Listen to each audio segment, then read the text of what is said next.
This week on the Digital Coffee, there's something new on LinkedIn. What is it, Louise? LinkedIn service pages on personal profiles. Instagram chatbots are here for everyone, and YouTube have finally made chapters useful. Yay! All that and more. Good morning, and welcome to the Digital Coffee. This is your weekly dose of digital marketing and social media news. And I don't even have a mug this morning. It's that sad. And as you can see, things are a little bit different. Where am I? Where are we? And who's this? Louise Brogan, hello. Louise is a LinkedIn specialist. We've been working on a co-working, or you call it a CEO day. Yes. So I thought it would be fun for Louise to join me for this week's show. Don't forget that if you are watching on Facebook and you leave me a comment, I'm going to send you a direct message with a copy of the Digital Coffee newspaper. If you're watching on YouTube, you'll see pinned to the top of the chat, there is a link there where you can get your copy of the newspaper. And before I get on with the news, also don't forget that if you use Twitter at 10:30 a.m. I do a live Twitter space where we discuss these stories. You can come and have your input into these stories. So that's 10:30 a.m. on Twitter. If you go to my Twitter profile at Spiderworking, it is pinned to the top, so you can join us there. And we have Katie already with us this morning. Good morning, Katie. Morning, Kitty. What are you drinking? Tea or coffee or something else? And we've also got a question of the week, which for some reason hasn't appeared on my screen, so I can't share it with you. And technical issues. I've got all my buttons over here, which is why I keep leaning over here to look at my buttons. But the question of the week is, should there be like counts on Instagram? Should there be? And of course that is related to one of our stories this week that Louise wanted to tell you early, but I had to stop her. So good morning to May King, great to see you here. Hi, May King. And Katie says she might join us on Twitter, which I don't know, are you joining us on Twitter? Of course I am. Good. And good morning to Barbara, who's watching on YouTube. Hey Barbara, Hi, how are Barbara. you? Right, let's get on with the news. Okay. I'm Ian Anderson-Gray and you're watching Digital Coffee with Amanda Webb. Oh, I wish Ian was here too. Yeah, that would be nice. That would be fun. So there's been a change in LinkedIn. There's something new on LinkedIn, which Louise made a video about this week. So I thought we'd start with that story. Excellent. Tell me about it. Okay. This is a bit of a game changer for freelancers, entrepreneurs, and service providers on LinkedIn. So previously, when you have a business presence on LinkedIn, you have your personal profile and then you have a company page, and LinkedIn have now introduced LinkedIn service pages for personal profiles on the platform. What does that mean? So some people are saying it's like an extra platform. It's not. It's on your own LinkedIn profile. And go and watch my video on how to actually set it up and create it, because everyone has access to it, but you might not know that it's there without following the instructions on how to find it. But basically, it allows people who provide services, so think accountancy, coaching, consulting, Digital marketers. digital marketing, of course, copywriting, video editors, all those kinds of services. You can now add a page on your profile that lists up to 10 services. You get a space to write about 500 characters about what to attract people to find out more about your services. And the thing that I really like about it is that you can get previous clients to review each service that you have provided right there, and people can give you star marks out of 5. Thankfully, so far I've got 2 5-star reviews, which is great. That's great. And I think my comment on your YouTube video was the one, I use LinkedIn to get recommendations. One of the things I actually use it for. Yes. So now I have to choose, right? Because I don't want to ask a client twice to leave me a recommendation. So I have a worry. Firstly, if I start collecting them on the service pages and LinkedIn go, yeah, this isn't actually working. Yes, they're gone. Yeah. Should I ask people twice? How should I make the decision? I know I'm putting you on the spot here. But... Yeah, well, I actually think this is going to develop the service pages. I think it's when you get it, when you look at it, it's really quite basic at the moment. And I think it's got massive potential to grow, because LinkedIn have recognized how much service providers and professional service providers like you and I bring to the platform, because we're the ones starting the conversations, which is attracting the corporates in to have conversations about things. So we are really driving content on the platform. So that's why they've started this, and I think it's the beginning, and it's going to grow. In terms of recommendations versus reviews, you are reviewing a particular service. So the recommendations can come from somebody who's heard about your work. They may have worked in a team with you, they may be your old boss, or they may be somebody who's hired you for a service. But in the reviews on your service page, you are saying, can you please review me, Amanda, for my YouTube live interview skills, not service, but a specific service. And so one of my clients, Amy, who has left me a recommendation previously, she said she felt the same as you, but when she went in to do the review, she said from the other side, it is very different. I haven't been asked to do a review of somebody yet, and that would be brilliant if someone asked me, because then I could actually make a video about what that looks like. But you rate the person out of 5 stars, and then you write the review. It's exactly the same review feature that you have for LinkedIn product pages. Right. Product pages are company pages, a place on the company page for a B2B software product. So there's about 10,000 of those across LinkedIn. It's not a lot. And if you're not in the B2B product software industry, you have no idea this even exists. I wrote an article about this for Social Media Examiner. But that's the same. You can review products. But you have to prove that you've actually used the product. And this is the same with the service pages, because you can't get a random stranger or somebody who's not in your network cannot leave you this review. And you have to request a review, and you have 20 credits. There's a lot more to it, actually, than people realise. Yeah. There's 20 credits, and you send a request to review. If the person doesn't send you the review, you can withdraw it and get back your credit. My credits aren't going to renew till January 2022. Wow. So that's a maximum of 20 credits. So I don't want to waste. So I've sent out 11. 2 have done the reviews, and I'm going to withdraw the other ones and get somebody who's more active on the platform to give me my reviews. It sounds interesting because it means that you don't have to worry about the company page, which I think is a pain, particularly for a freelancer that's already running their LinkedIn profile. Then you've got a company page. Then you think, oh, do I need to be posting that? How do I update it? And it's a whole different thing. This is great because it's all in your profile, I think. Well, so we're going to not tussle on this, but I think all entrepreneurs should also have a company page. I do have a company page. What would be a game changer here would be if the service page develops a little bit more and you get to put your company logo on the service page, then that will pull your company logo into your introductory card, which is the bit at the top of LinkedIn, which is your name, your headline, where you went to college, if you went to college. And that brings in your company profile logo there. And also in your experience section, it pulls across your company logo in there. Without a company page, you cannot get your company logo onto LinkedIn. If we were able to add that to the service page, that would be great. Brilliant move. Yeah. LinkedIn, if you're listening, that's our suggestion. If you want to know more about this service, Louise has a video which I'm going to link to in the comments and in the description on YouTube as soon as this show finishes. Also, Louise is really close to getting 1,000 subscribers on YouTube. So if you're watching on YouTube, looking at you, Barbara, looking at you making, maybe you could go and subscribe to Louise's channel, which is called LinkedIn with Louise. So there you go. 20 subscribers. Don't leave. Don't go now. 20. Wait until after the show. You're watching The Digital Coffee with Amanda Webb.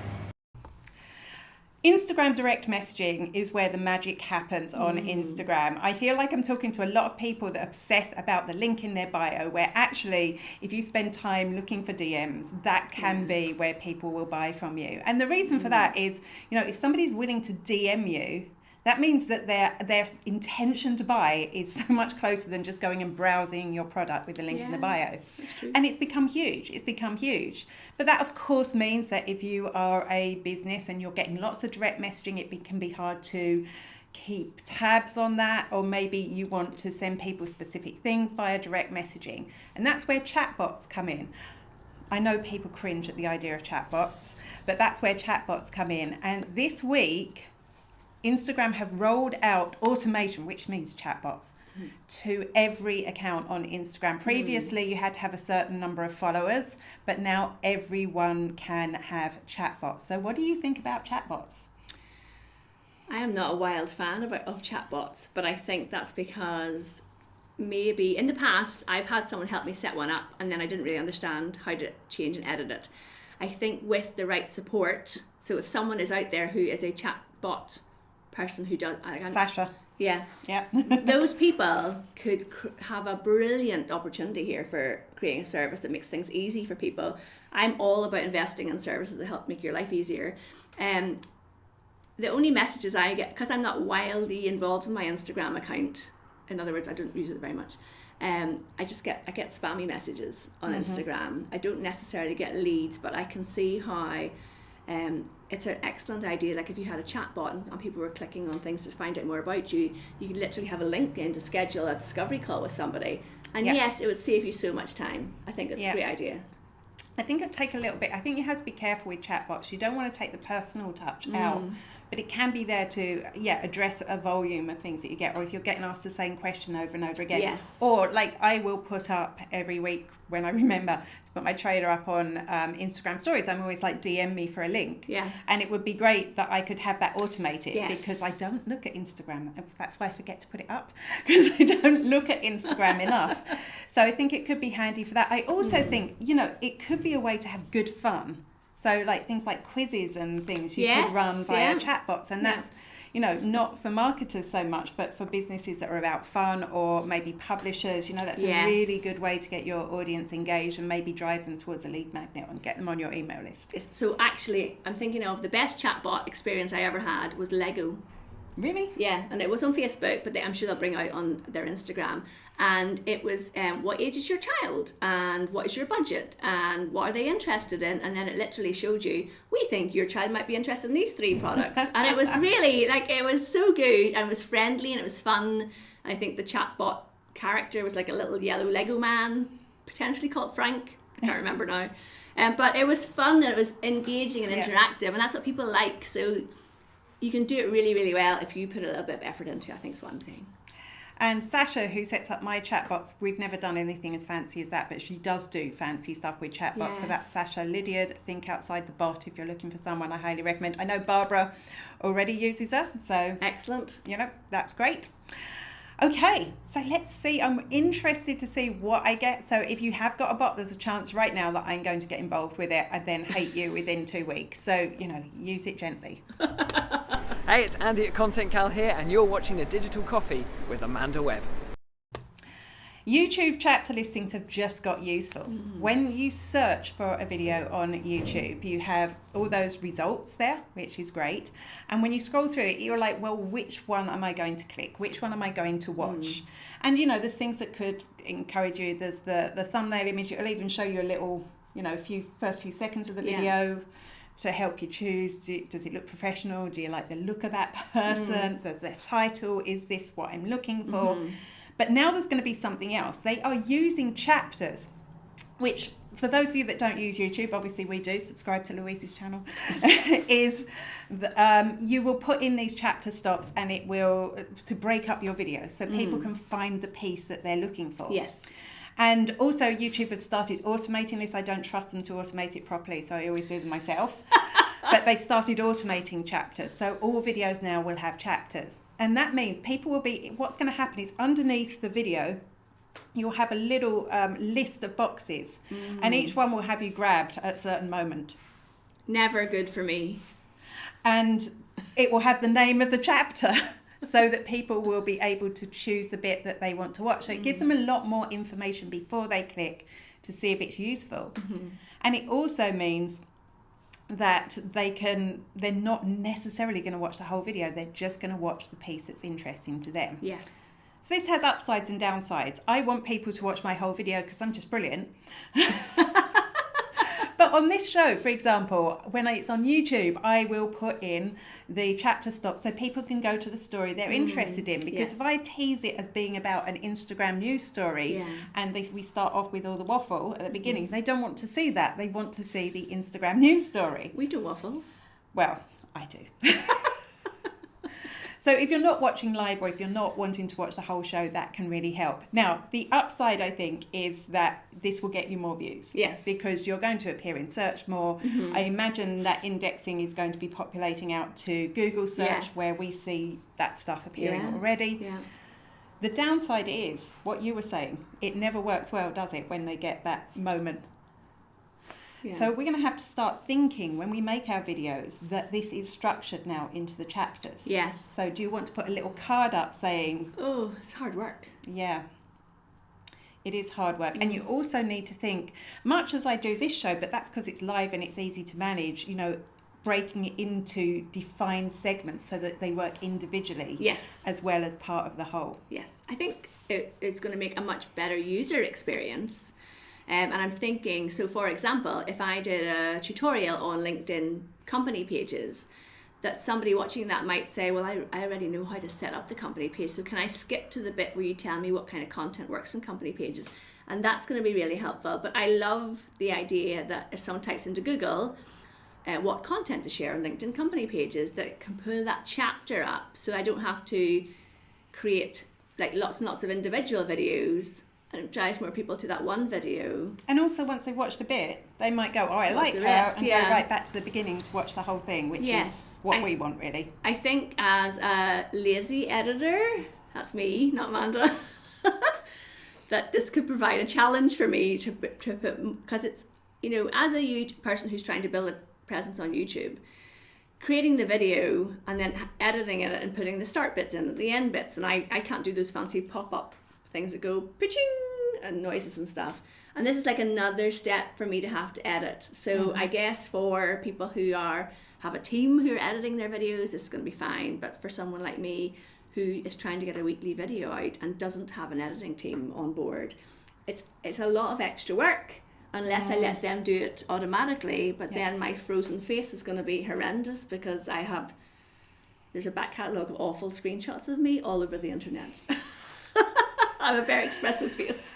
I'm wondering, like, I mentioned Justin in my video this week, so I feel like I'm being a fangirl now, but Justin Brown is always way ahead of the game with this stuff. His Primal Video, if anyone knows him, I'm going to be looking to see what he does and steal the ideas. Well, I mean, he might just leave it as is. Yeah. You know, and maybe that is more compelling to people. We're just going to have to see more how natural. It works. Yes, yeah, absolutely. And you know, big tip there: go and see what experts on different platforms are doing, and you know, don't copy them, emulate them. Is that the word? Take inspiration from people who know what they're doing on those particular platforms. Yeah, I'm excited to see how it works, and I do think it could result in more video views. Hope so. I hope so Might too. get me over my 1,000 subscribers. This show, hey, look, we've got all you 10 people who are watching. Make Yeah, sure come on! I want to hit 1,000 by Sunday. Hi, I'm Carmel Siri, and you're watching Digital Coffee with Amanda Webb. Untag yourself on Twitter has become one step closer. We talked about this on the Digital Coffee before. This is the option that when somebody tags you, you will be able to untag yourself. They're now calling it, I'm looking to see what they're calling it. I can't see what they're calling it. They leave conversation. They're now calling it leave conversation. So what will happen is if somebody tags you and you don't want to get that flurry of replies, you know, you don't want to get involved in a row on Twitter. Oh my goodness. Or maybe somebody's tagged you and they're not being very nice. You know, you can really get hooked on that stuff, seeing all the replies that people leave. It's horrible. So now you will be able to untag yourself. And what this will do is it will still leave your username there, but it won't be clickable in the original tweet. If people have replied already, you know the way it will say replying to spider working and yes, it will remove your tag from that, so there'll be no more replying to. Okay. Those will be gone. Yeah. People won't be able to add a tweet with your tag into that thread, into that conversation. Yeah. But once you've decided to leave, there's no going back. And I think that's great because I don't know if you've ever been involved in one of these threads, but you'll go, right, that's it, I'm not looking anymore. And then 5 minutes later, I'm just going to take one more look. So I think that it being irreversible is good. Yes. Because you won't get dragged back into it. So this could be great for businesses. You know, they've done quite a lot recently. We've got the option to send out a tweet where you can choose who replies to you. Yes. They rolled it out for ads recently as well. So now when you set up an ad, which is obviously if you're paying, you don't want to be paying to distribute a tweet that's covered with abuse in the comments. Ooh. You know, so that has been one thing. And this is another step towards that, I think. And it's about brand safety. It's about not getting people to pile into your business because one person is a troll. You know, you've done nothing wrong. And even if you have done something wrong, you know, you don't want that to happen. So I really can't wait to see this happen. And also people tagging you in when they're promoting stuff is another thing. Yeah. You know. So this has happened to me a couple of times, and it's been somebody who's been well-meaning, I suppose, who has maybe pulled you into something they're trying to promote, and it's really annoying because one thing that annoys me about it is it fills up your notifications, so then you don't actually see the notifications that refer to maybe you might miss something from a potential client. So I love the ability to untag, and you know, I do the same on LinkedIn. There's people who will tag you in their post. Don't do this. Tag you in their post because they know you've got a big network, and they're trying to get in front of your network, and it's not good practice. It's just annoying. Yeah, it's annoying. As you say, there could be something, the original poster might say something on Twitter, and you're like, I don't agree with that. I don't want to talk about this stuff on Twitter. And now you can just go, well, that's fine. I'm just going to remove myself from here. And because for me, I don't talk about politics on the internet. Same. So I don't want to be talking about being tagged in somebody's tweet about something political. No, thank you. I want to talk about my business, yes, but other stuff, no, thank you. So yeah, I think it can only be good, really. I think so too. Anyone got any thoughts on that? I know it was quite a popular thing when it was first discussed, and hopefully now this is coming soon because this has been tweeted from one of the Twitter team. So I'm looking forward to seeing this actually in action. I'm looking as if I don't need to press a button, but I do need to press a button. Hi, I'm Kyra Fingleton from Glamping Under the Stars, and you're watching The Digital Coffee with Amanda Webb.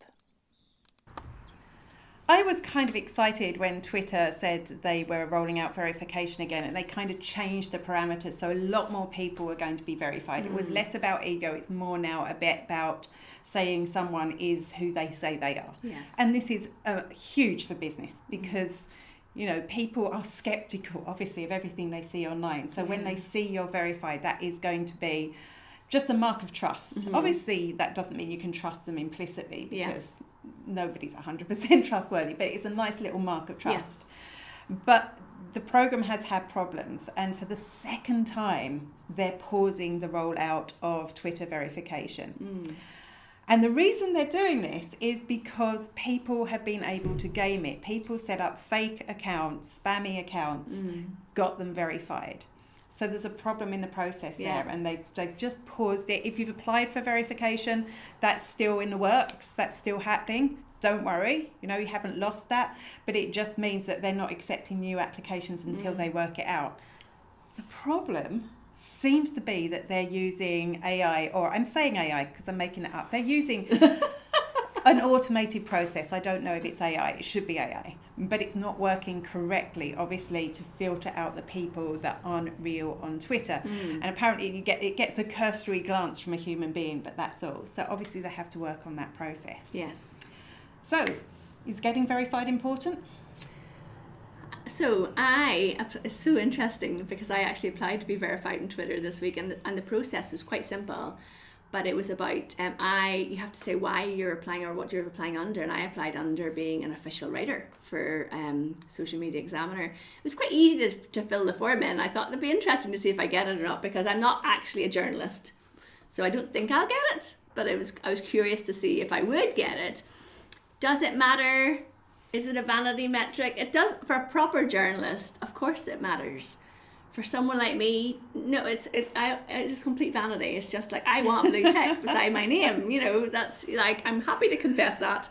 The process, I do have empathy for the people who work behind the scenes in these gigantic social media companies, because you can imagine the sheer volume of people who are applying for these things, and to hire individuals to go through every single one takes a lot of effort.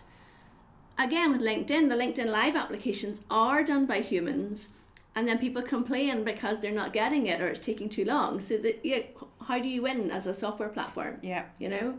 But yeah, of course I want a blue tick. Who doesn't? I want a blue. I haven't applied actually. I applied way back in the day.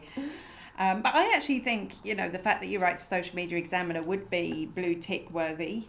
Yeah, of course it is. Social Media Examiner, well, you see, I always think Social Media Examiner, that is like the Times of the digital marketing world. So yeah. So, well, let's see. But I didn't know it had been paused until the digital coffee. So that's interesting. Yeah. I hope businesses can start getting their blue tick soon, because I think when they roll out the business profiles, it's going to be part of the business profile as well. So I think it will be important. I'm looking for a button. Can you tell? Hi, I'm Charlie Lawrence, and you're watching The Digital Coffee with Amanda Webb. So I left Charlie on there for too long because I realised I'd skipped one, which was an important one. TikTok has set up a partnership with Canva and Vimeo. Yeah. And this partnership means that you will be able to create your TikTok videos within Canva and within Vimeo Create and export them into not regular TikTok, although of course you could send it to your phone and upload it, but to the ad platform, to the Twitter ad platform. So they'll be directly connected. And we know that TikTok have been working really hard on getting more businesses to create content for them. Yeah. So this is another step in that direction. And looking at the templates, I looked at the templates on both Canva, and which I imagined were going to be rubbish, but they were actually really good and very TikTok-y in style. So they've obviously been working alongside TikTok to make sure they fit, because some of the Canva templates are just a bit boring and not very TikTok-y, but actually really good. Also within Vimeo Create. So this is going to be a really easy way to get somebody who isn't a video producer to be able to create good TikTok videos that they can use in ads. And like I say, you can download it onto your phone and post it organically as well, but you could always do that, which means of course more businesses will be able to advertise, which is what TikTok wants, because that's where they make their money. So I find the whole TikTok explosion completely fascinating, and as someone who doesn't dance around talking about my business or do pointy things in videos, we're talking about this yesterday. I literally I've looked at TikTok, I get it, I have no idea where to start, so I just focus on the places where I'm getting business, which is not TikTok, it's LinkedIn. So it's fascinating. The online world seems slightly obsessed with TikTok since the pandemic. Very. I think as a business though, you shouldn't use TikTok just to be on TikTok, because I see some business accounts with woeful and it just doesn't fit. It's the sort of thing you would put on Facebook, on the feed on Facebook, and that doesn't sit well on TikTok. TikTok has its own style, and I think this is why they are trying to educate businesses to create TikTok style content, because if they see it, if that video, which it probably wouldn't, if you put something that you'd put on a Facebook feed on TikTok, probably wouldn't get shown to anyone. But if it did, they're going to flick straight away from it, because that's not what TikTok is. And I think that is such a huge challenge for TikTok. It's really interesting to see all the different ways that they're trying to deal with it. Yes, and I'm actually really interested to go and check this out in Canva. I love Canva. I think it's so useful. So I'm kind of interested to go and have a look at it. But also, sometimes I make these videos to use on other platforms, like other people do as well. So it's like a nice, easy piece of video editing that you can use. They've just upgraded their editor as well. I have to say, Canva, I really admire as a company. Yeah, I think they're excellent. I got somebody signed up through my Canva affiliate link yesterday, and I was like, oh, that's exciting. Did I get money? No, I got like some free premium photographs. I thought that's a wee bit disappointing for an affiliate. Sorry. I'm just like, what, there's people who don't use Canva? Yeah, who are they? Right, let's look at the next story. I'm hoping this is going to work because the button looks all black.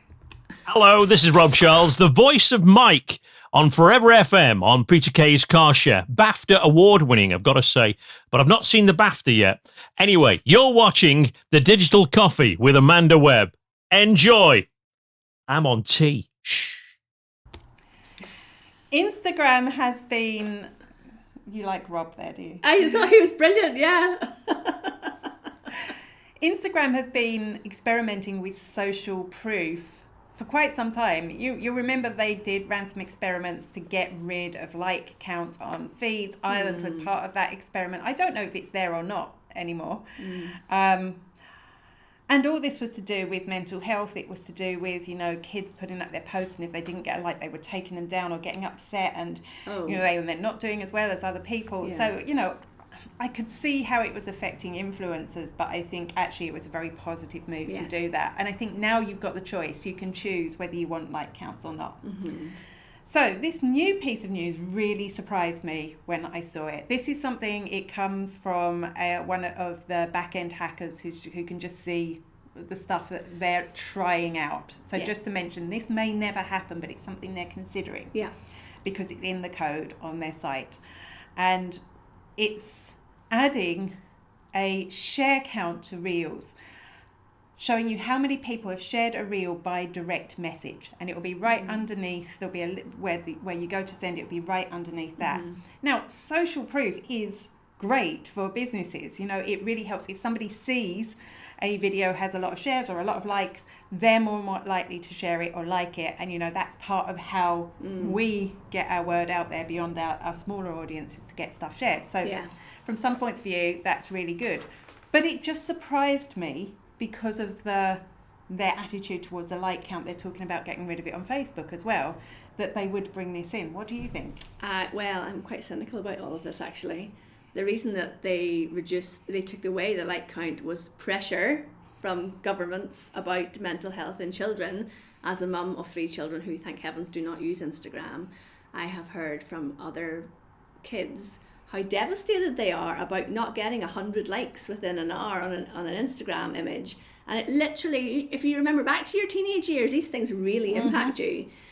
So I'm all for removing it completely on a platform that is really, they encourage kids to use this platform, like teenagers. They're still talking about Instagram for kids. So I think they'd really like to, the company, I think, would prefer never to have made that move in the first place. It was pressure from authorities, and they probably would like to, I'm sure they want to do this anyway, and then will it take more pressure from parents again to remove it? I don't know.